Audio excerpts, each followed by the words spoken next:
நீங்கள் எட்வர்ட் பெர்னேஸ் பற்றி கேள்விப்பட்டது உண்டா? இவரை பற்றி தேடினால் சிகரெட்ஸ் படங்கள் வருவதன் காரணம் அறிவீரா?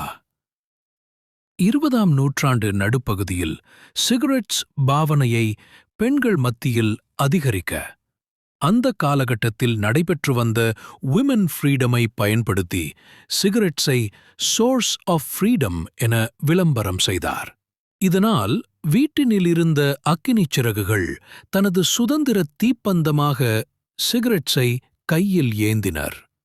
தெருக்களை தமது தீப்பந்த விடுதியாக மாற்றினர். அத்துடன் சிகரெட்ஸ் மூலம் எமது எடை குறையும் என்ற வதந்தியையும் மக்கள் மத்தியில் பரப்பினார். இது வரலாறு காணாத சிறந்த மேனிபுலேஷன் டெக்னிக் ஆகும். இது போன்ற விடயங்களினை அறிய என் உடன் இணைந்திருங்கள்.